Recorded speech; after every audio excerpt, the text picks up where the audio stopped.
Bienvenue les amis pour le live reaction au chapitre 1023 de One Piece qui s'intitule, je sais pas encore parce que là on a une page, une double page en couleur où on voit beaucoup de monde dessus. Je sais pas pourquoi, on voit Katakuri, on voit Oden, on voit Bartholoméo, tout ça, tout ça. De toute façon, si, comme je vous ai dit, vous lisez en même temps que moi sur Scantrad, vous voyez normalement la double page, à moins que vous ayez déjà lu le chapitre, et vous l'avez vu et vous savez ce qu'il y a dessus. Et comme d'habitude, elle est toujours magnifique. Et ouais, là, le chapitre s'intitule Deux gouttes d'eau. Et on voit sur la cover de chapitre, du coup je sais pas pourquoi il y a une double page en couleur. Aucune idée, mais bon bref. Vivi s'amusant à chanter en compagnie de Moineau et Karou, les jalousants. Ok. Bon, toujours voilà, c'est un petit truc tranquille. Et comme d'habitude, on remercie Scantrad parce que sinon sans eux, on n'aurait pas tous les chapitres par semaine. Enfin, tous les chapitres quand il n'y a pas de pause. Et on reprend sur... juste après que Zoro et Sanji aient attaqué King et Queen. Les voilà côte à côte, le duo là. Et j'aime bien là, la case là. Zoro Juro est sur pied, vas-y Sangoro, ses blessures sont vraiment guéries. C'est la suite qui me fait peur. Ah ouais, là il va, à Skip il va morfler. King, Queen. Ils sont par terre, enfin King il est par terre là avec les yeux ouverts. Et Queen, on voit pas ses yeux. Qu'est-ce qu'ils ont fait à nos Okanban, ceux-là? Quoi? Laisse tomber. C'est ça, Kawamatsu. Hé, les boss, ne pensez même pas à vous joindre à ce combat. Boss Yogoro, ce sont les Okanban en face quand même. Restez en dehors de cet affrontement, alliés comme ennemis. Regardez, ne nous gênez pas. C'est écrit sur leur visage. Ça fait longtemps qu'on l'attendait, ces combats-là, ce combat-là. Le combat Zoro King et Sanji Queen, c'était prévu depuis un moment en fait. En haut de Redline, c'est Marie-Joise, non? Il y a bien plus longtemps, il paraît qu'il y avait là le pays des dieux. Révélation. Arrête de dire des bêtises, le vieux. Qu'est-ce qu'il raconte là? Hé Marco! On va y revenir tout à l'heure. Parce que c'est intriguant. Qu'est-ce que tu fais là, rêvassé? On est sur un champ de bataille. J'attendais que tu me sauves, t'es con. Itzo, toi, tu crois aux dieux? Tu parles comme le vieux quand il était bourré. Yo, les bros, pensez pas pouvoir nous battre parce qu'il n'y a rien qui peut nous affecter. La sécheresse, la pandémie, l'incendie, on est les trois calamités qui protègent Kaido. Jack c'est la sécheresse en plus, mais c'est Jack le bras droit de Kaido. Faut pas oublier. Et on commence par lui, la sécheresse, la pandémie, l'incendie. Mais Jack, il est très résistant et là, il est contre Inuarashi. Bon, allez, on continue. C'est parce que personne ne peut nous battre qu'on est au Kanban. Qu'est-ce que t'as?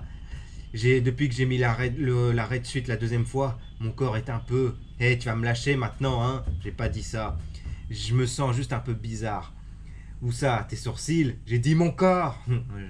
Ça fait plaisir de revoir les deux là, on connaît leur relation et tout. Tu m'en dois une.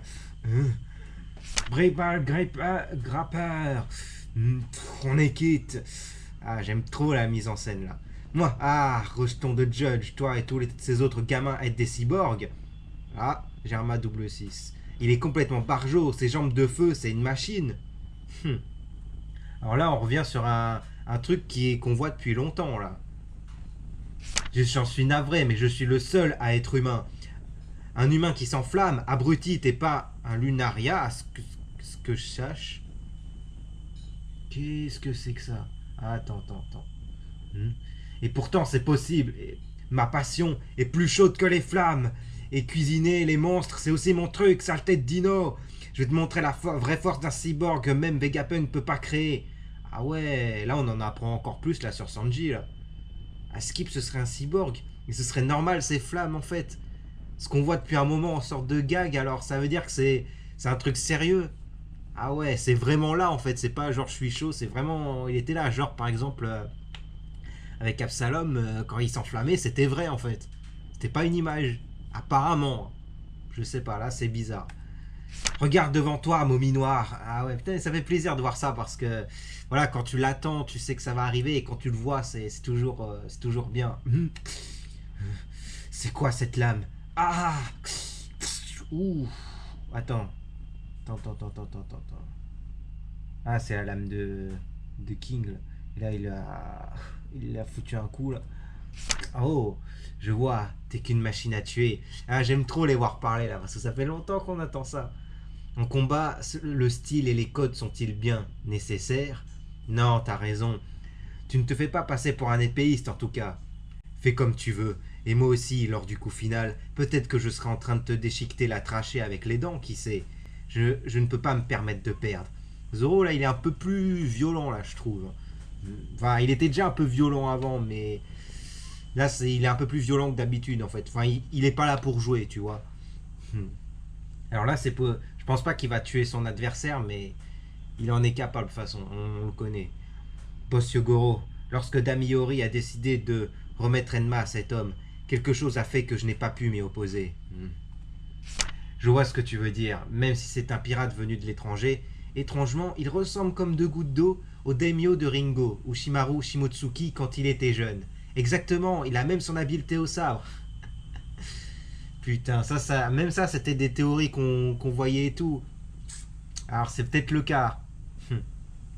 Ushimaru Shimotsuki était le descendant du dieu des lames, Ryuma Shimotsuki, ainsi qu'un sabreur hors pair.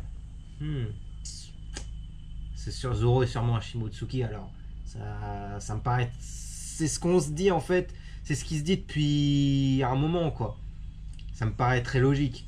Dire que le destin a voulu que ce soit lui qui rapporte Chusui à Wano. Et je ne parle même pas du fait que Ryuma était un samouraï borgne. C'est pas au confirmé là, mais c'est des suppositions, mais c'est pas, ils n'ont pas confirmé que c'était le cas. Mais c'est pas mis par hasard, alors c'est sûrement ça. Et ça veut dire qu'il serait de la famille de Kuina. Et du coup, que son maître, c'est quelqu'un de sa famille aussi. À Zoro, je parle bien sûr. Là, on apprend des trucs, là. Salle des trésors, premier étage. Aidez Maître Jack. Ah, on le revoit. On ne vous laissera pas faire. Brrr. Tu es arrivé à tes limites. Fais de beaux rêves, roi de l'aurore. Je pardonne. Ton pays qui s'est entêté dans le mensonge. Il n'y a pas de samouraï ici, disiez-vous. Cela vous a détruit. Ce jour-là, si nous avions laissé mourir Raizo, nous aurions vécu dans la honte. Nous n'aurions jamais pu retourner à Wano. Là, il l'attrape par la trompe, là. Cela a juste confirmé notre volonté, chaque jour plus forte depuis la mort de Siroden, de livrer cette bataille finale. Là, on retourne à un petit flashback, là. Il n'y a personne du nom de Raizo ici. Je le jure devant les dieux. Si je le trouve, je t'éventrerai. Ouais, c'est là où il les a blessés et tout. Il les a enlevés, arraché une jambe et un bras à l'un et l'autre. Pendant 20 ans, nous n'avons cessé de nous poser cette question. Es-tu toujours un samouraï? De Siroden? Ah là, la forme Sulong. Comment il la reprend alors? Il y a un trou dans le toit. Ashura. C'est quand il a explosé. Même si ça signifiait détruire notre cité millénaire, nous nous devions de survivre jusqu'à ce jour, la bataille finale. Peu importe nos pertes, gagner cette guerre apportera l'aube sur le monde. Crâne dans la montagne, entrée principale. Si Pedro n'y avait... Ah ok, attends, je relis la page. Si Pedro n'y avait pas été là, jamais Luffy n'aurait pu atteindre cette île. Spero. Et le raid aurait été un échec. Là, j'aime bien la mise en scène, là. Maître Nekomamushi, là, ça avance vite, là. La pleine lune est magnifique. Regarde bien, Pedro. Prends toi-même une petite coupe de saké. La forme Sulong.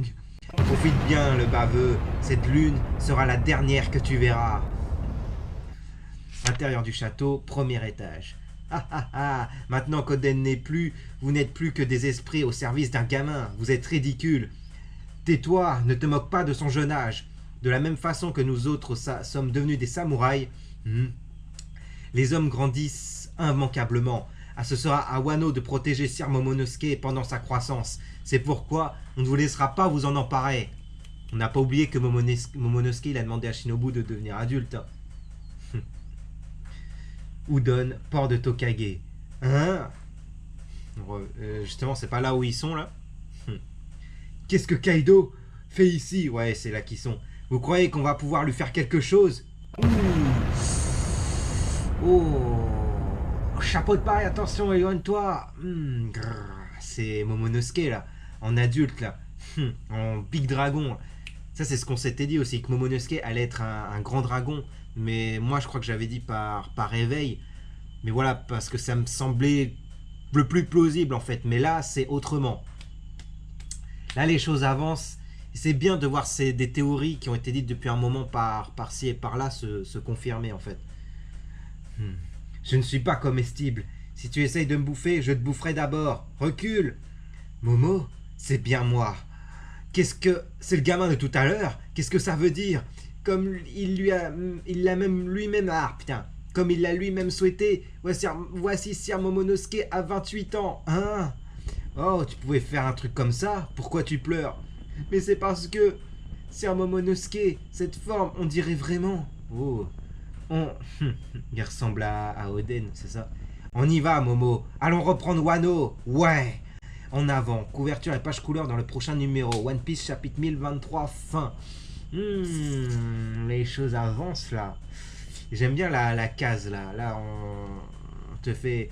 On te dit qu'est-ce que Kaido fait ici? Vous croyez qu'on va pouvoir lui faire quelque chose? Et là, boum. Ouais, la page, elle est vraiment cool. Ouais. Et là, on a des pages en couleur. Et on a appris des trucs, là. On a des révélations, entre guillemets. Et en plus, justement, on va y revenir maintenant. Parce que là, c'est les 2-3 pages en couleur, là, ça revient dessus. Est-ce que je reviens sur le chapitre? Non, on va revenir sur le chapitre. En lui-même, ça va être mieux. Du coup, bah, on reprend sur Zoro et Sanji qui se battent contre King et Queen. On voit bien leur relation, hein, qui est toujours, on la connaît, hein, c'est sympa, toujours sympa à voir. En plus, j'aime bien la mise en scène et tout, quoi. Et là, t'as Marco, il repense à ce qui est un truc avec un souvenir, à une discussion avec Barbe Blanche. En haut de Red Line, c'est Marie-Joise, non? Il y a bien plus longtemps, il paraît qu'il y avait là le pays des dieux. Arrête de dire des bêtises, le vieux. Ça, c'est intriguant. Ça, c'est intriguant. Le pays des dieux. Avant, mais il y a bien plus. Avant Marie-Joie. Marie-Joie, ils écrivent, mais c'est voilà. Mais avant ça, il paraît qu'il y avait là le pays des dieux. Il y a des trucs divins dans One Piece, c'est sûr. Parce que voilà, Ener, c'était pas vraiment un dieu en soi, c'était. Il vivait sur les îles célestes, mais voilà, mais il y a vraiment des bails divins dans One Piece, je pense. C'est bizarre. Arrête de dire des bêtises de vieux, voilà, ça continue après, voilà. Après, t'as Zoro et Sanji, bon, ils continuent à se battre, ils se parlent et tout, et c'est super cool de voir leur combat. Parce que là, c'est pas du 2 contre 2, c'est du 1 contre 1, voilà quoi, mais. Et là, Queen, il sort. Toi et tous les autres gamins, vous êtes des cyborgs, mais point d'interrogation, point d'exclamation. Il est complètement barjot. Ses jambes de feu, c'est une machine. Ça me paraît très logique en fait. Que c'est bizarre qu'il puisse s'enflammer comme ça. Comment ça fait. La première fois que j'ai vu le Diable Jambe, bah. Je me disais comment il pouvait faire ça. En fait, c'est sorti de nulle part en plus aussi. C'est à Enies Lobby la première fois qu'il le fait contre Jabura. C'est vrai qu'on se demandait comment il pouvait faire ça. Bon, on se dit c'est One Piece. Voilà, il y a des trucs bizarres, mais. Voilà, c'est après quand on a eu l'arc Wall Cake, on s'est dit ouais c'est un humain modifié tout ça. On s'est dit ouais c'est sûrement ça et c'est pour ça aussi qu'il est très résistant.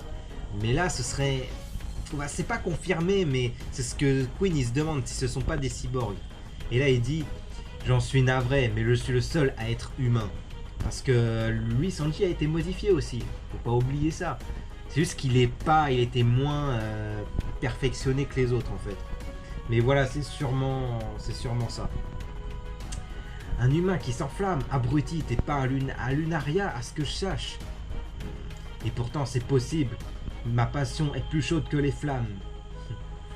Mais c'est quoi un Lunaria? C'est trop bizarre.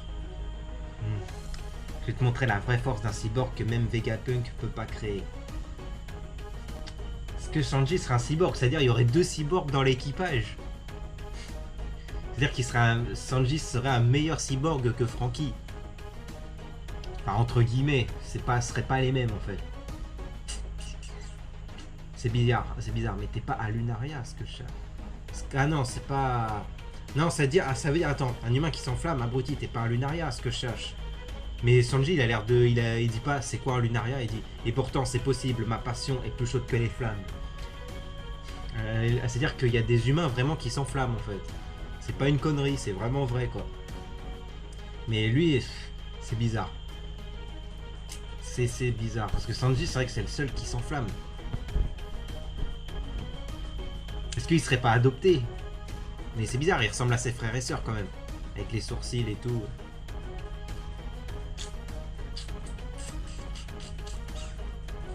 Ouais, c'est chelou, c'est chelou, c'est chelou, c'est chelou. On apprend des trucs là, il n'y a pas de confirmation, mais il y a des petits trucs qui se disent là. Là, on a le combat Zoro et King, pardon. Et là, c'est quoi cette lame? Et là, il a jeté le truc. En plus, j'aime bien la vitesse. Et là, c'est quoi cette lame? Ah! Il lui fout un coup là. Et il a retenu. Et après, je vois. Et en mode serein, je vois. T'es qu'une machine à tuer. En combat, le style et les codes sont-ils bien nécessaires? Non, t'as raison. Tu ne te fais pas passer pour un épéiste en tout cas. C'est ça. Du coup, c'est pas parce que t'as une épée que t'es. Enfin, voilà, il a une épée, mais c'est pas vrai. C'est pas un épéiste en soi. Il a plusieurs styles de combat en fait. Et ça, c'est intéressant. C'est fait comme tu veux. Et moi aussi, lors du coup final, peut-être que je serai en train de te déchiqueter la tranchée avec les dents, qui sait. Je ne peux pas me permettre de perdre. Putain, et là on revient. Et là juste après, en plus j'aime trop la case. Je sais pas ce que je vais mettre en miniature, je vais voir. Parce que là il y a beaucoup de trucs dans ce chapitre. Et là il y a beaucoup d'avancées là. L'acte 3 entre guillemets, je veux dire la grosse partie de l'arc va finir bientôt, dans plusieurs mois. Je sais pas quand, mais on verra. Et là, t'as Yogoro et Kawamatsu qui parlent de Zoro justement et de Ryuma. Et là, t'as l'autre ici, je vois ce que tu veux dire. Même si c'est un pirate venu de l'étranger, étrangement, il ressemble comme deux gouttes d'eau au daimyo de Ringo, Ushimaru Shimotsuki, quand il était jeune. C'est-à-dire que ce serait son...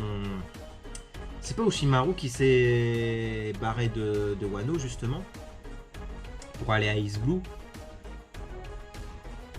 Exactement, il a même son habileté au sabre.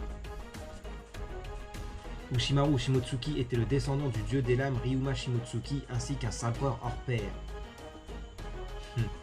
Et du coup, revoir le combat, déjà, avec tout ce qu'on avait avant, revoir le combat, relire ou le revoir le combat Zoro-Ryuma, enfin, c'était pas vraiment Ryuma en soi, c'était son corps, mais c'était Brook dedans, l'ombre de Brook.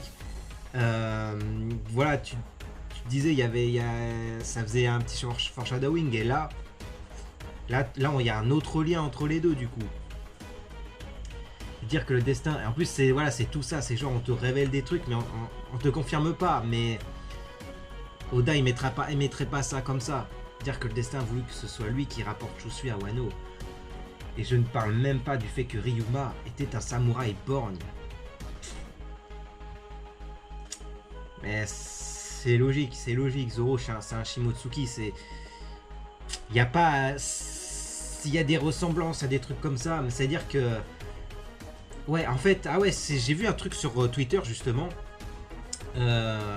qui disait que One Piece était en train de devenir un peu, voilà, c'est pas par l'entraînement qu'ils ont les trucs, hein, ils sont destinés à faire ça. Mais One Piece, c'est ça depuis le chapitre 1. Depuis le chapitre 1, c'est introduit depuis le début en fait.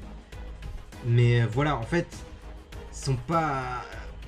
Voilà, la destinée dans One Piece, c'est là depuis très longtemps. C'est pas anormal, c'est pas comme Naruto où c'est sorti du cul dans le dernier arc pardon. L'arc Wano là, les actes dans Wano, ça m'a perturbé. Mais ouais, ça me paraît très logique. Voilà, c'est-à-dire que le sang de Ryuma et d'Ushimaru Shimotsuki coule dans ses veines. C'est-à-dire qu'il aurait affronté le corps de son ancêtre. Le corps de son ancêtre, pardon, c'est juste que... Voilà, et en plus j'aime bien la page là, t'as King là, il se bat avec tous les styles, poing, sabre, pied. Ça, c'est, j'ai jamais vu ça, je crois, dans One Piece. En tout cas, dans d'autres mangas, c'est possible, mais dans One Piece même, je sais pas. Mais c'est vrai que c'est intéressant, hein. Et là, c'est vrai que la façon dont c'est mis en scène et la façon dont ça avance, ça va assez vite. Et on revient aussi sur le combat Kaborage Inuarashi contre Jack. Et il retrouve sa forme Sulung. Parce qu'il y a le mur est pété là-haut. Mais ça veut dire, ouais, je savais pas en fait qu'il pouvait, entre guillemets, être en Sulung à volonté. Il faut qu'il faisait une pause et tout. Parce que Carotte, voilà, c'est un peu... elle a eu sa forme, mais après elle devait se reposer, quoi. Et t'as aussi Nekomamushi qui a la forme Sulung. Et lui, il se bat contre Perospero. Et ouais, c'est vrai que là, ça avance et tout. Et là, t'as même Raizo contre Fukurokuju. Et il te dit, ce sera à Wano de protéger Sir Momonosuke pendant sa croissance. C'est pourquoi je ne sera pas vous en emparer. Et justement, on parle de ça. Et on revient sur le port de Tokage où ils y sont. Et là, boum, on voit Momonosuke en grand dragon avec Luffy. Et c'est Shinobu qui a fait ça justement. Et du coup, maintenant, Momonosuke a 28 ans. Tiens, on le verra plus, le gamin là. C'est bizarre un peu. Et après, t'as Luffy, il dit Momo, c'est bien moi. Qu'est-ce que ce gamin tout à l'heure, qu'est-ce que ça veut dire? Comme il l'a lui-même souhaité. Mais voici sur Momonosuke à 28 ans, hein. Oh, tu pouvais faire un truc comme ça, pourquoi tu pleures? Mais c'est parce que sur Momonosuke, cette forme, on dirait vraiment. Je pense qu'il ressemble à Oden. Dans sa forme adulte, il ressemble à Oden. Bah, en même temps, c'est son père. Mais j'ai vraiment hâte de voir à quoi il ressemble sous sa forme adulte. Et là, ça se termine à on y va, Momo, allons reprendre Wano. Ouais. Qu'est-ce qui va se passer dans le prochain chapitre? Mais là, je te dis, je suis toujours un peu surpris à chaque fois. Enfin, je suis pas surpris en fait. C'est, j'aime bien la mise en scène. Je suis pas en train de gueuler quoi quand je lis un truc parce que je suis dedans. Je suis impressionné en fait. Je suis pas je suis ouais quand même. J'admire le truc. Et même j'admirais là le combat Zoro King, tout ça, et les petites révélations. Ça m'intrigue en fait, voilà, mais c'est vraiment cool. Et là, je sais pas comment ça va reprendre là le chapitre 2024. Mais là, je pense que Luffy va aller sur le dos de Momonosuke. Et ça va faire un parallèle avec Punk Hazard. Ça me paraît très logique. Parce que l'arc Wano, tout l'arc Wano, c'est beaucoup de références à tout le manga, du début jusqu'à Whole Cake en fait. Enfin, ouais, voilà, c'est à peu près ça. Enfin, juste avant Wano, quoi. Parce que même il y a des trucs qu'il y a dans l'anime et qu'il n'y a pas dans le manga, mais ça faudrait que j'en reparle dans une autre vidéo si j'ai le temps de la faire. Qu'est-ce qu'il y a comme référence, qu'est-ce qu'il y a comme parallèle. Et bon, bref, on n'est pas là pour ça. Donc, bah, je vais m'arrêter là parce que j'ai rien d'autre à rajouter. Si vous voulez parler dans les commentaires, allez-y, je réponds tout le temps. Enfin, là, parce que comme il n'y en a pas beaucoup, hein. Partagez par contre un max la chaîne parce que voilà, cette chaîne-là, j'ai que 5 abonnés. Et la chaîne qui a été supprimée, bah, j'en avais 320 à peu près, ouais, plus que ma chaîne geek, ma chaîne principale, entre guillemets. Du coup, j'aimerais bien retrouver ce nombre d'abonnés là, mais en plus, ça me fait chier d'avoir perdu les autres vidéos. Mais bon, je suis pas là pour me plaindre. Comme d'habitude, si vous avez aimé, n'hésitez pas à lâcher un max de pouces bleus, à partager la vidéo et la chaîne, bien évidemment. Et comme d'habitude, on n'oublie pas, hein, et j'ai oublié de dire que mes liens sont dans la description, tous mes liens, vous allez voir de toute façon. Et sur ce, on se dit à la prochaine, et on n'oublie pas, bien évidemment, que One Piece, hein, c'est la vie. Allez, salut!